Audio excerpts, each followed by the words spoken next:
wafted on the rolling tide. Jesus says,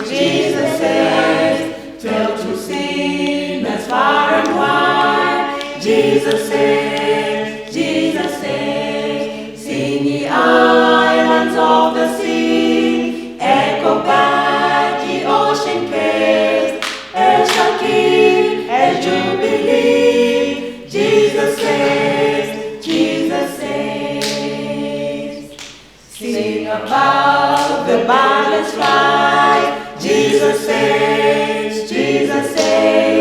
by his death and endless life. Jesus says, sing it softly through the gloom. When the heart for mercy prays, singing triumph for the tomb. Jesus says,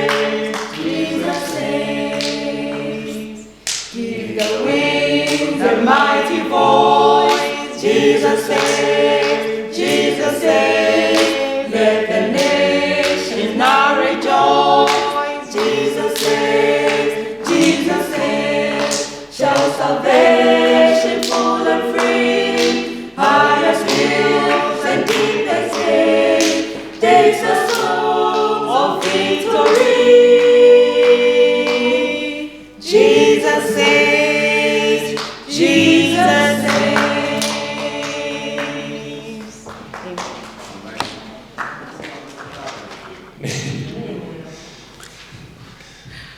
All right.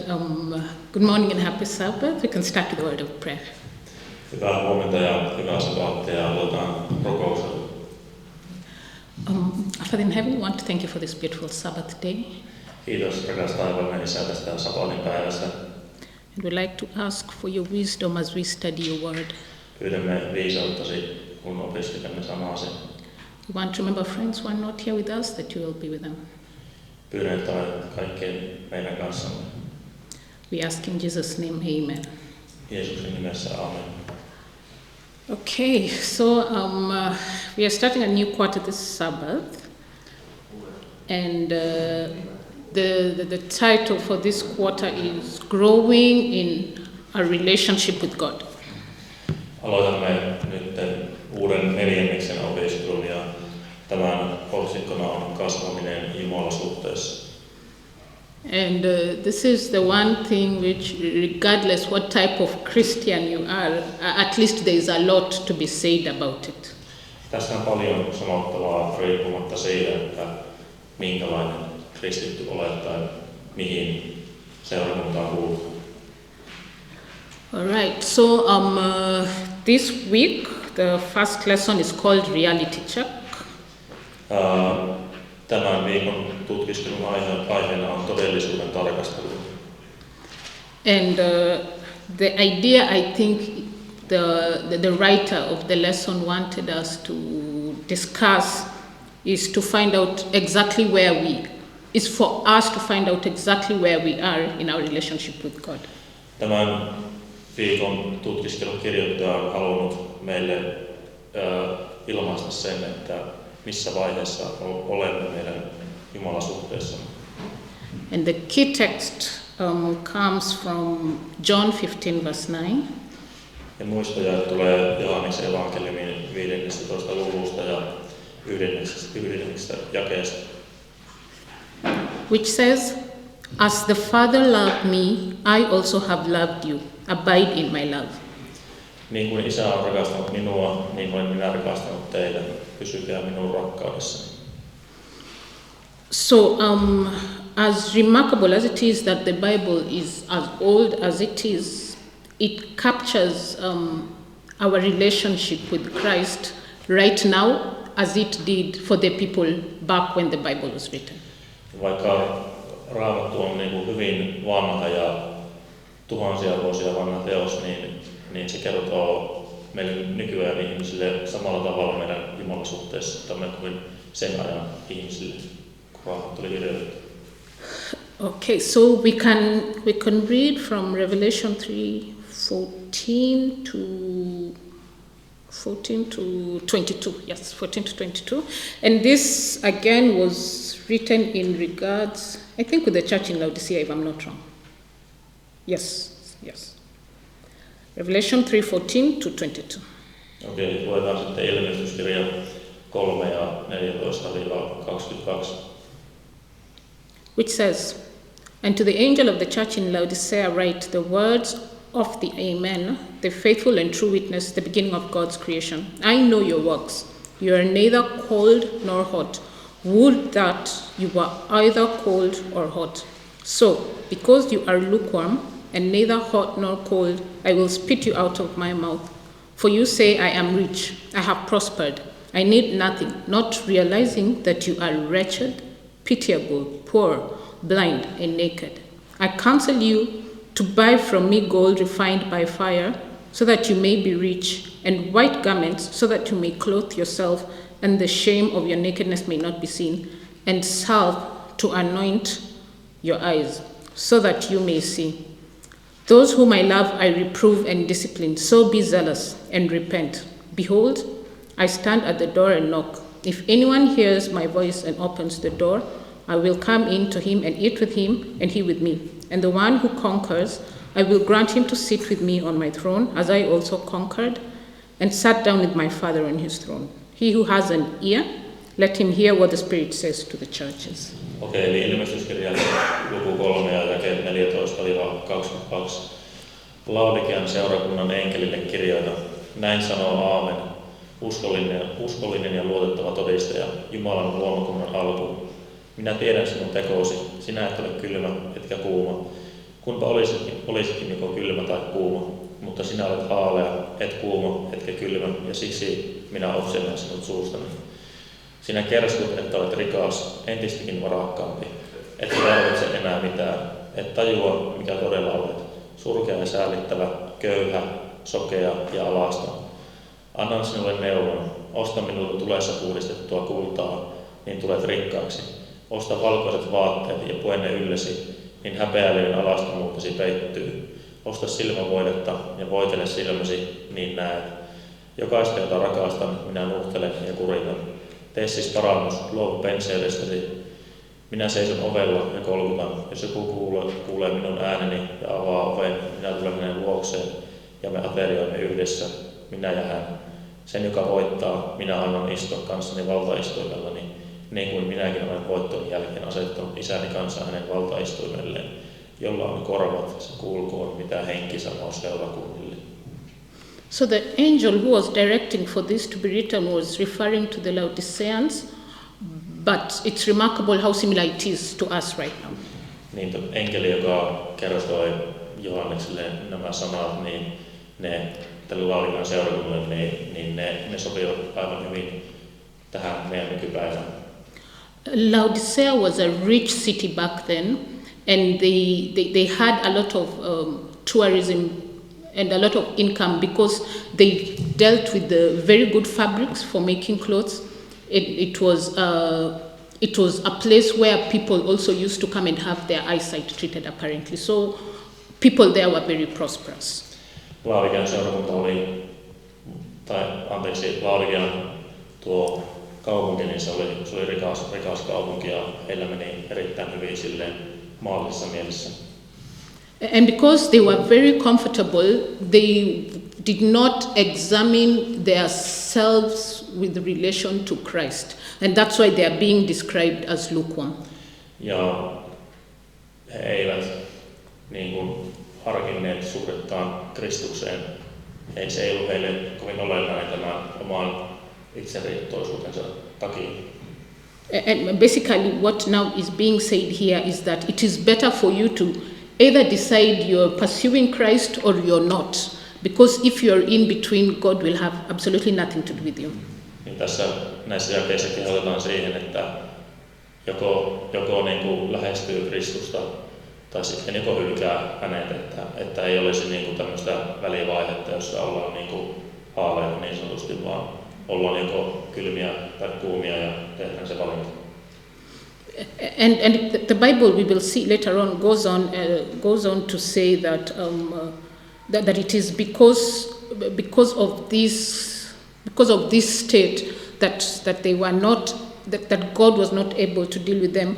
But the point right now is that as it is, we tend to cheat ourselves because we are very comfortable, and we tend to look at ourselves as we are people who do good, so you do not need anything else because we are good as it is. And I think that's why people are not trying to pursue a relationship with Christ. Niin ongelmana meillä on se, että koemme olevamme hyviä tai teemme hyvää, jolloin emme tarvitse niin kuin Kristusta elämään. And that is a warning, because the book of Revelation was written also as a warning, is that don't get so comfortable that you forget to pursue Christ. Ja ilmestyskirjan yhtenä pointtina on, että älä tule liian mukavuuden haluiseksi niin, että haluaisi lähestyä Kristusta.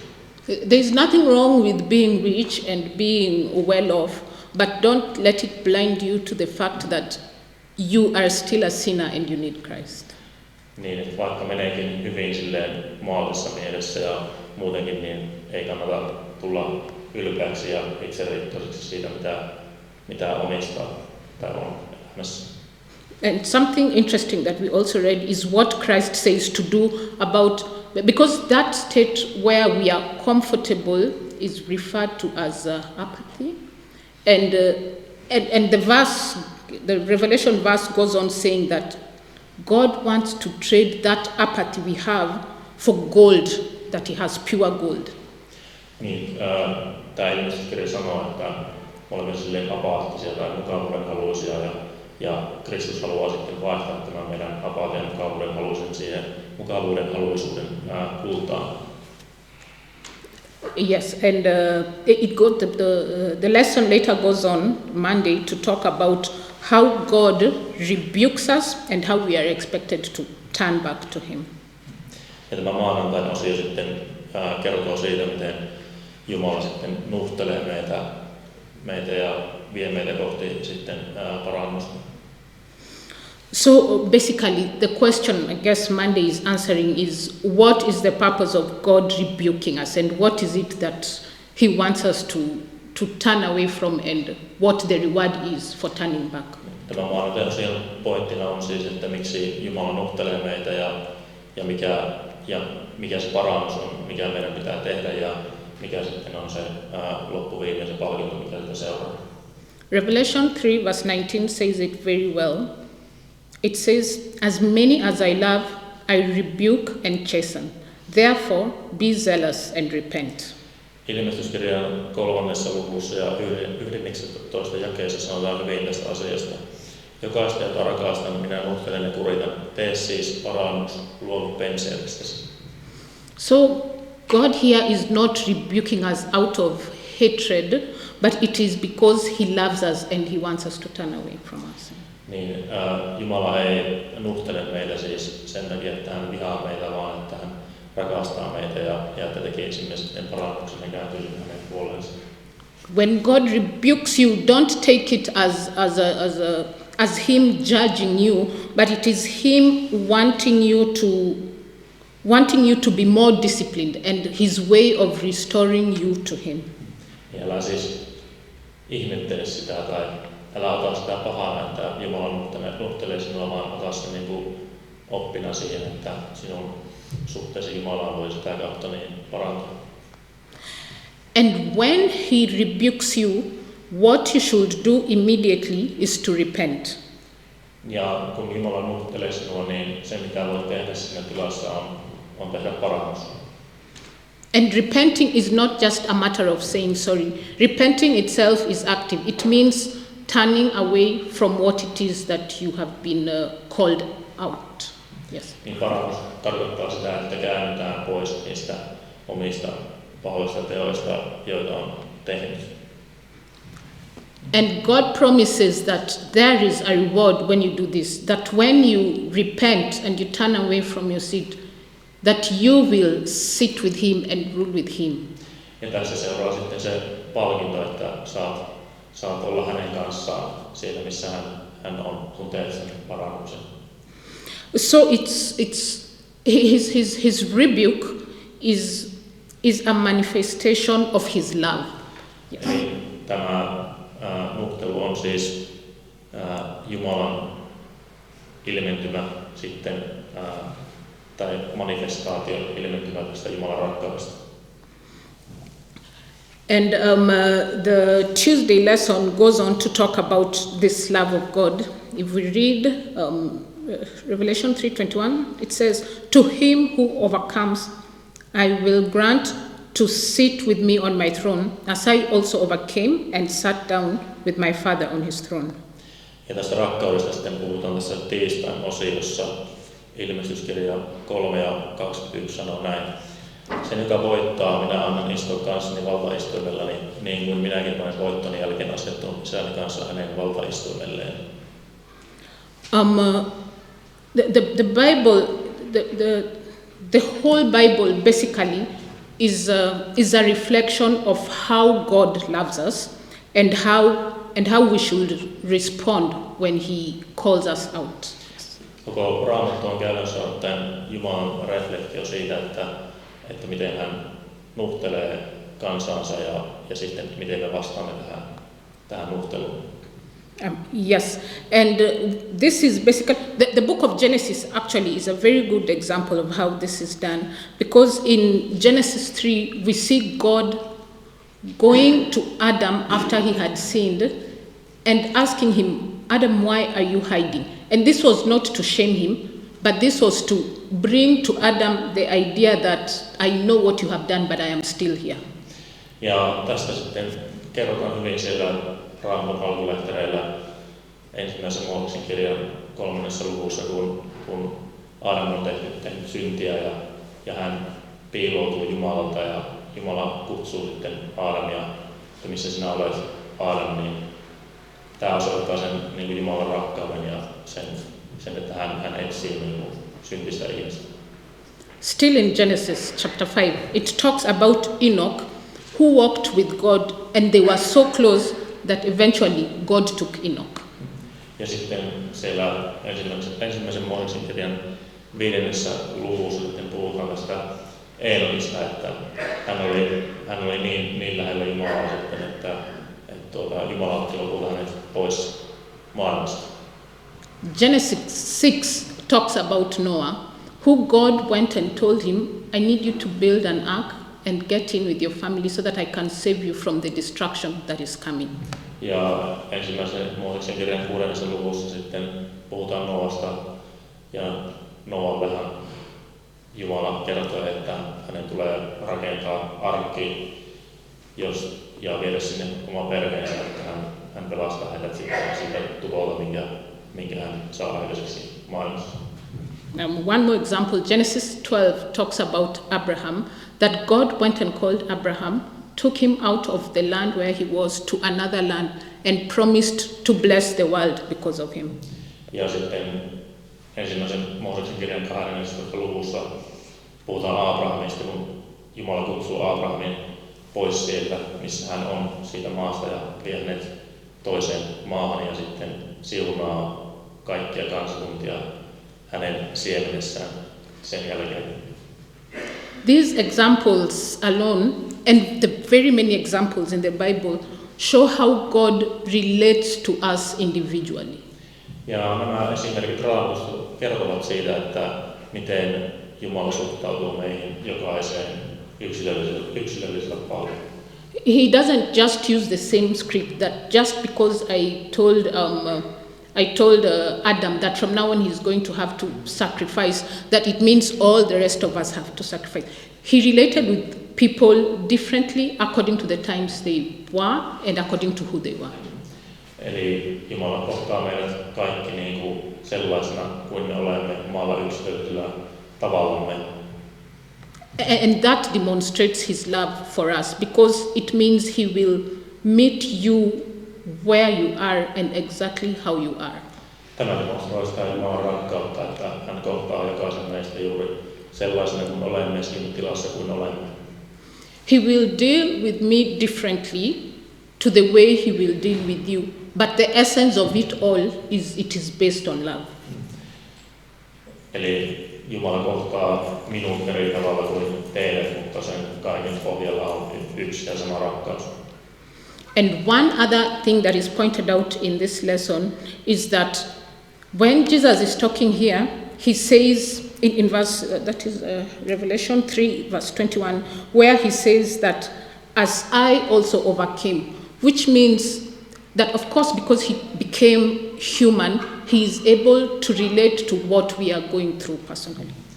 Ja Jeesus pystyy suhtautumaan siihen meidän omaan tilaamme, missä me olemme, koska hän tuli samanlaisiksi ihmisiksi kuin me olemme. So his love is based on empathy and experience. Eli hänen rakkautensa perustuu empatiaan ja kokemukseen. And this is how he dealt with people back then, but it hasn't changed. He deals with us in the same way. Tällä tavoin hän siis kohtasi nämä ihmiset silloin aikanaan, mutta samalla tavalla hän kohtaa meidät tässä nykyajassa. And one common thing in all this relationship is that God is the one who seeks you out and not you who necessarily seeks him out. Ja olennaista on ymmärtää se, että nimenomaan Jumala etsii sinua ja kutsuu sinua, eikä toisinpäin niin, että sinä etsit ja kutsut Jumalaa, vaan se menee aina niin päin, että Jumala ensiksi kutsuu sinua ja sen jälkeen. So when God reaches out to you and tries to tell you something, it is for your own good that you turn away and listen to him. Niin Jumala pudottautuu sinua kohden ja ensimmäiseksi ja se on sinun parhaaksi sitten, että sinä niin, käännyt sieltä tietäsi. Yes, and then moving on to the Wednesday lesson, it's talking about this word abide. Ja mennään sitten keskiviikon opetukseen ja sen otsikkona on pysyminen hänessä. The key text for the Wednesday lesson comes from John 15. Yes, John 15, 1-11, I think we can. Ja se muistoja tämän päivän opetuksen osalta tulee Johanneksen evankeliumin 15. luvusta ja jakeet 1-11. All right, which says, I am the true vine, and my Father is the vine dresser. Every branch of mine that does not bear fruit he takes away, and every branch that does bear fruit he prunes, that it may bear more fruit. Already you are clean because of the word that I have spoken to you. Abide in me, and I in you. As the branch cannot bear fruit by itself unless it abides in the vine, neither can you unless you abide in me. I am the vine, you are the branches. Whoever abides in me and I in him, he it is that bears much fruit, for apart from me you can do nothing. If anyone does not abide in me, he is thrown away like a branch and withers, and the branches are gathered, thrown into the fire and burned. If you abide in me, and my words abide in you, ask whatever you wish, and it will be done for you. By this my Father is glorified, that you bear much fruit, and so prove to be my disciples. As the Father has loved me, so have I loved you. Abide in my love. If you keep my commandments, you will abide in my love, just as I have kept my Father's commandments and abide in his love. These things I have spoken to you, that my joy may be in you, and that your joy may be full. Eli Johanneksen evankeliumin luku 15 jakeet 1-11. Minä olen tosi viinipuu ja isäni on viinitarhuri. Hän leikkaa minusta pois jokaisen oksan, joka ei tuota hedelmää, mutta jokaisen hedelmää tuottavan oksan hän puhdistaa liioista versoista, jotta se tuottaisi hedelmää entistä enemmän. Te olette jo puhtaat, sillä se sana, jonka olen teille puhunut, on puhdistanut teidät. Pysykää minussa, niin minä pysyn teissä. Eihän oksa pysty tuottamaan hedelmää, ellei se pysy puussa, ja samoin ette pysty tekään, ellei te pysy minussa. Minä olen viinipuu, te olette oksat. Se, joka pysyy minussa, ja jossa minä pysyn, tuottaa paljon hedelmää.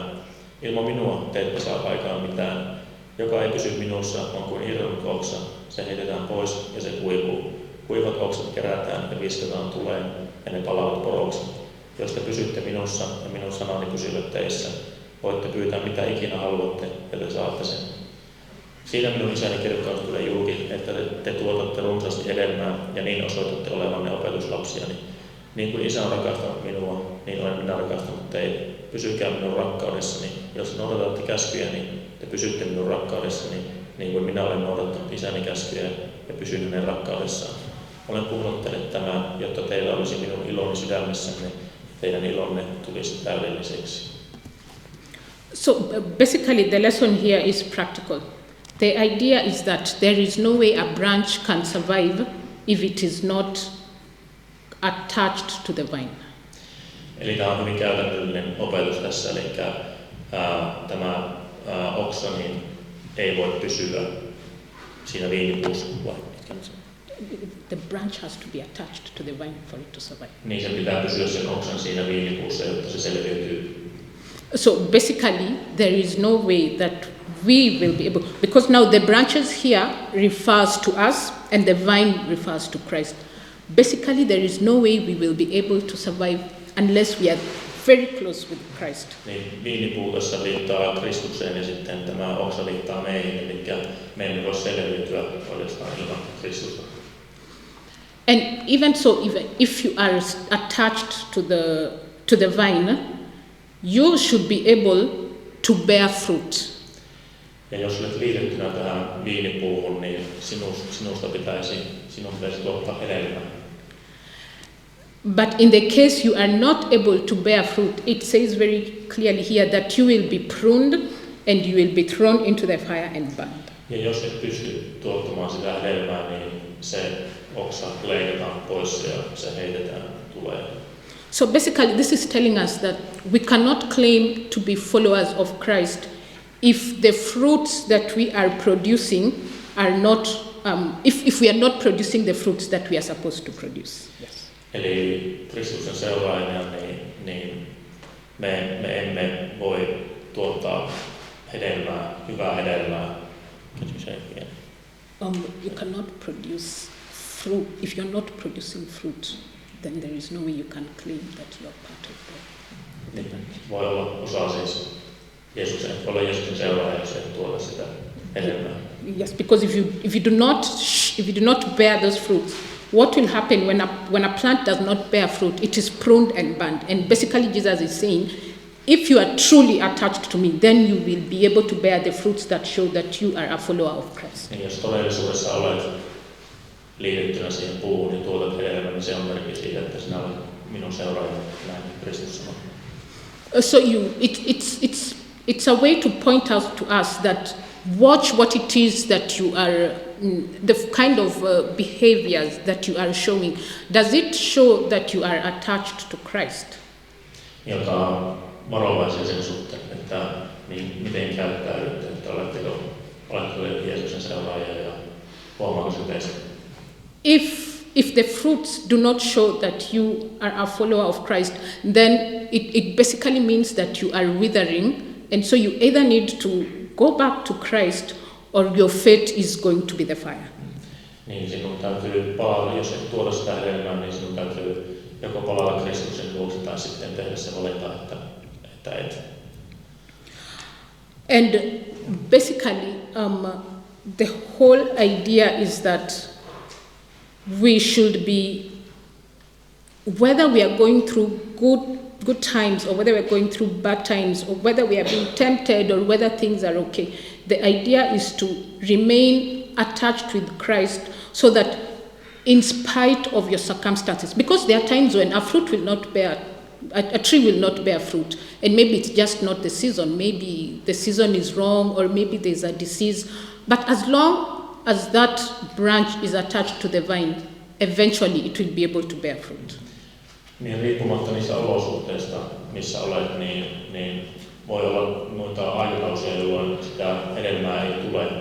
Mutta jos pysyt niin kuin siinä viinipuussa, eli Kristuksessa kiinni, niin tulee vielä kuitenkin se aikakausi, kun sinä pystyt tuottamaan sitä hedelmää, tai sinä tuotit sitä hedelmää itsessäsi. Yes, and the writers point out that this abiding in Christ must be very important, because in this chapter alone, it's mentioned at least 10 times, which means that it has to be very practical, that you have to be extremely close with God. Niin on erittäin tärkeää, että olet hyvin lähellä Jumalaa. And even in seasons when you are not bearing fruit, that is the most important time to remain close with God. Ja niilläkin aikakausina, kun et tuota sitä hedelmää, niin on erittäin tärkeää, että pysyt lähellä Jumalaa. And finally, the Thursday lesson is still emphasizing on how to be connected to Christ. Basically, it is saying that this abiding is not just a manifestation of physical alignment, but it has to be based on love. Yes. Mennään sitten tähän torstain osioon, ja tässä jatkuu tämä Kristuksessa pysyminen ja se hänen rakkautensa. It's basically to emphasize what I have just said, that following Christ most of the time feels like such a burden. Monissa tilanteissa voi tuntua siltä, että Kristuksen seuraaminen on taakka.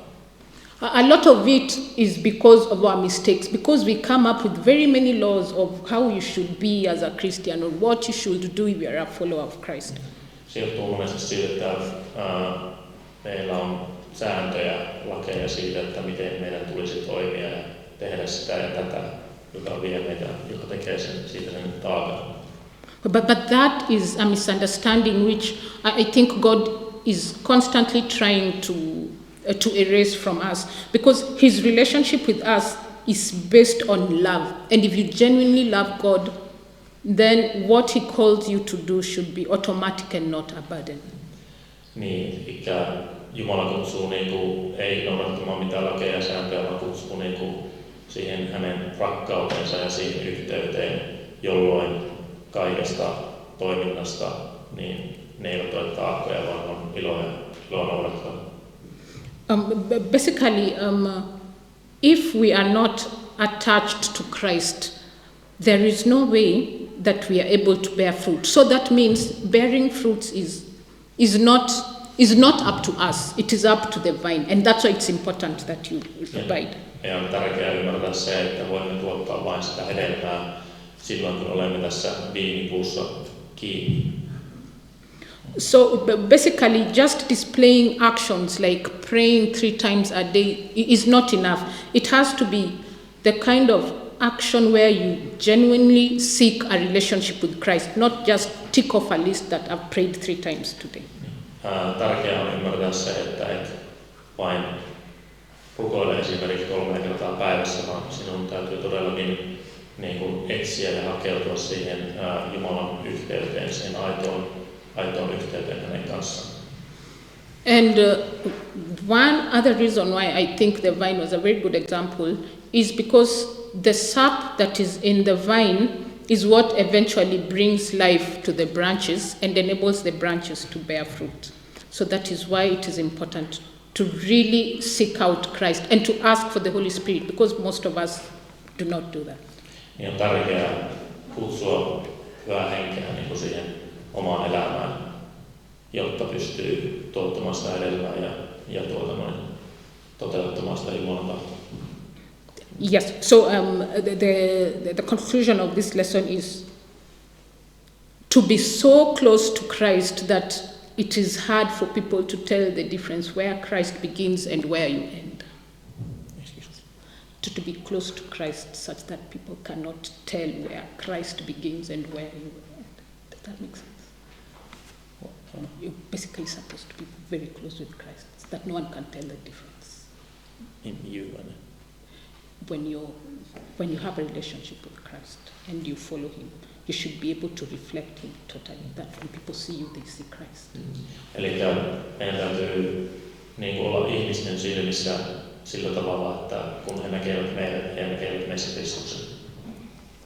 And it's very clear from the lesson that it is not up to you, it is up to the Holy Spirit. So one of the most important things is to make sure that every day, because being a human is hard, and God knows that, and he has allowed for that, but it is important to ask the Holy Spirit to guide you in all that you do. Niin on tärkeää kutsua hyvää henki elämäämme, koska Jumala tietää myös sen, että ihmiselämä on hankalaa ja ilman sitä pyhän hengen työtä niin kuin meidän jokaisen elämässämme, niin se on hyvin haasteellista. The writer of this lesson basically, I think, wanted us to start the quarter by examining ourselves to see what kind of people we are. Ja tämän neljänneksen kirjoittajan, tai tämän ensimmäisen opetuksen kirjoittajan tarkoituksena on todennäköisesti ollut se, että me arvioisimme sitä, että minkälaisia me olemme. It calls us to be honest and to realize that we are not the saints that we think we are, and we cannot survive without Christ, but that we need to be extremely close to Him. Niin, hän kutsuu meitä rehellisyyteen siitä, että keitä me olemme ja että me emme ole semmoisia pyhimyksiä kuin me luulemme olevamme, vaan että me tarvitsemme Kristusta elämään. Does anyone have anything to add to the lesson? Onko kenelläkään mitään lisättävää tämän päiväisen opetuksen?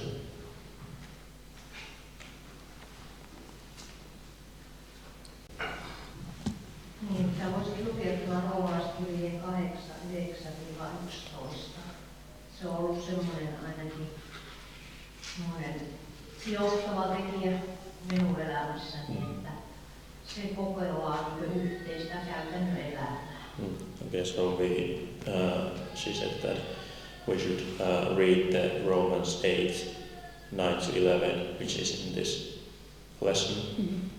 And those are the verses that have been important for her in her life. Okay.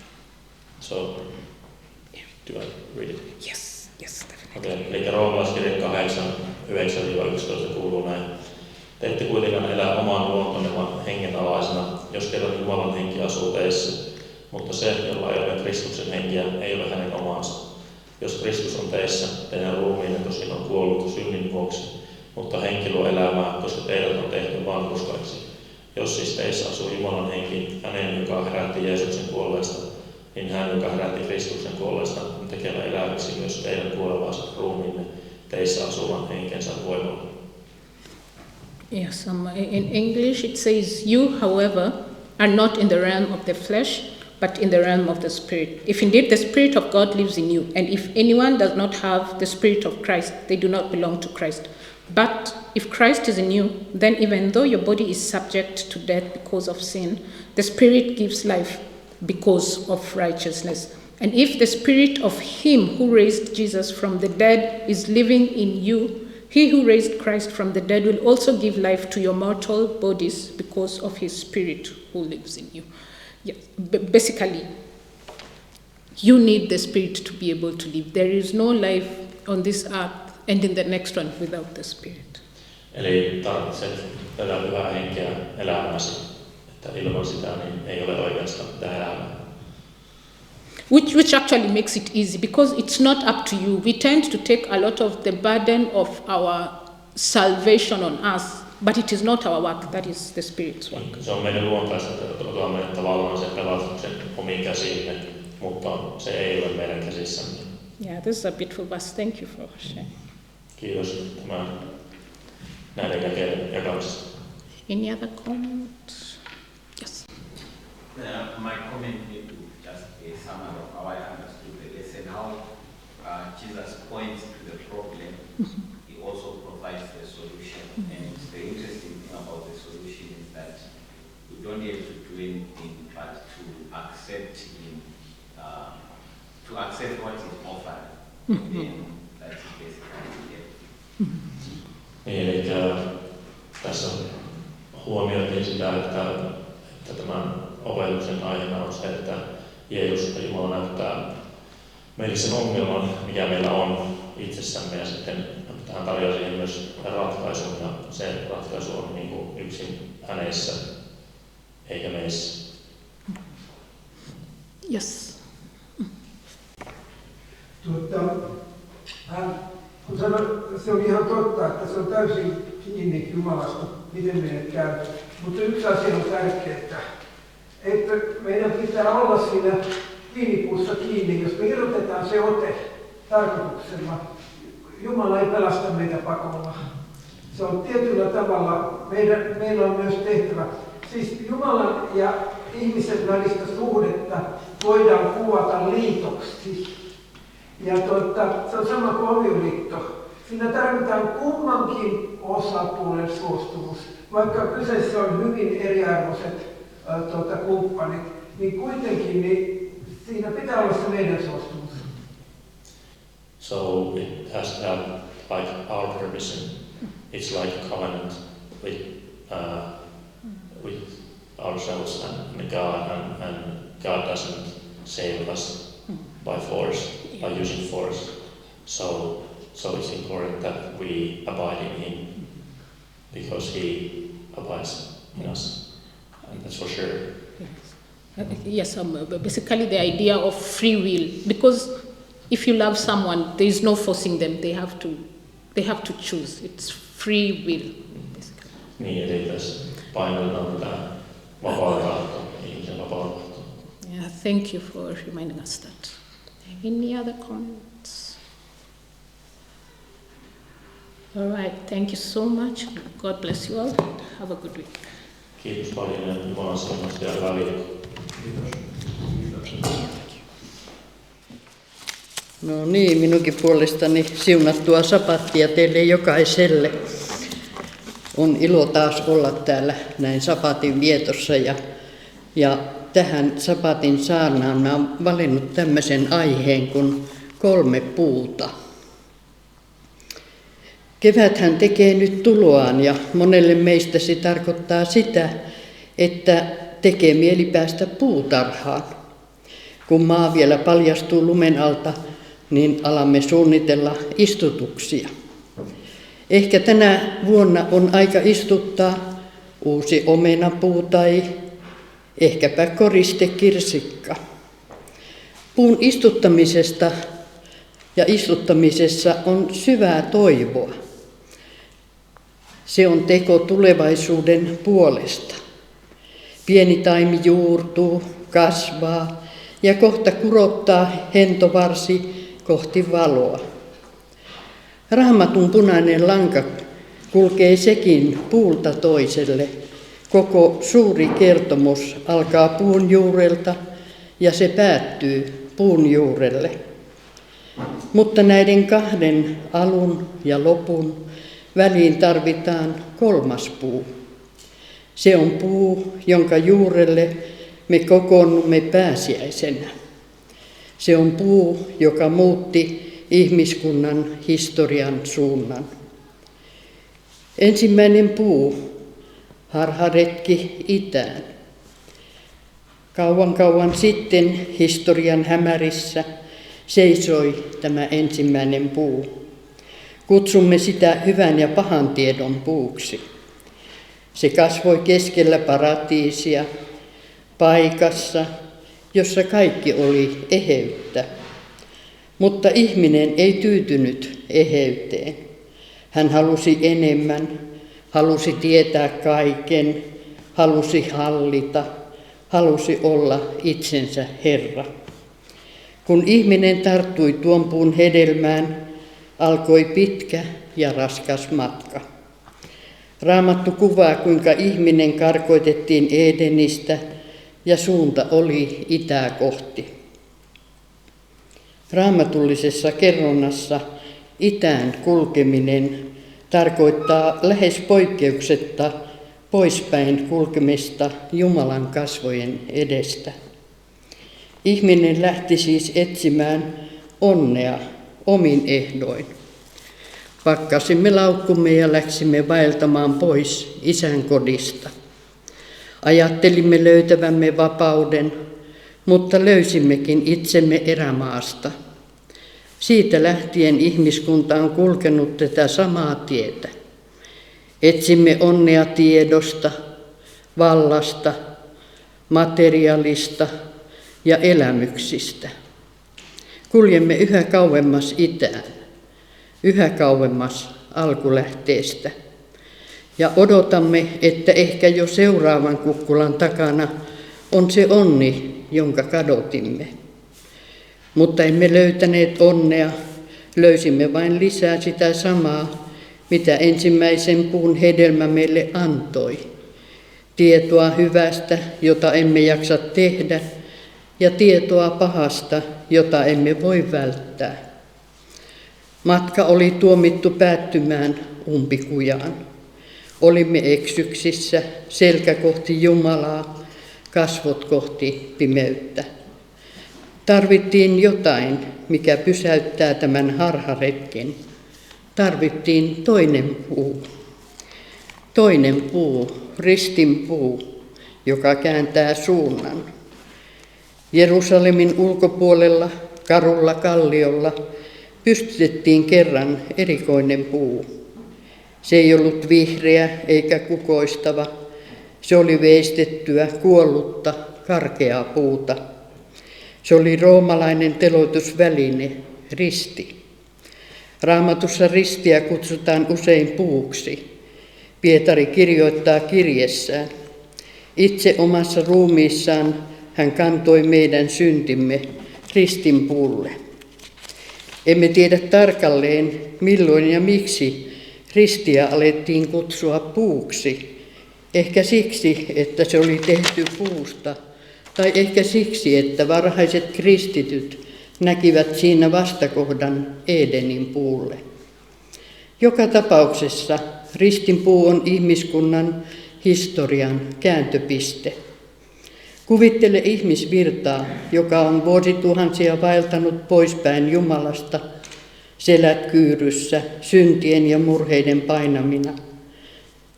Ja yhtäkkiä keskelle tätä tietä on pystytetty risti. Jeesus, Jumalan poika, nousi tuolle ristinpuulle. Hän ei tehnyt sitä pakosta, vaan rakkaudesta, niin kuin Johannes kirjoittaa.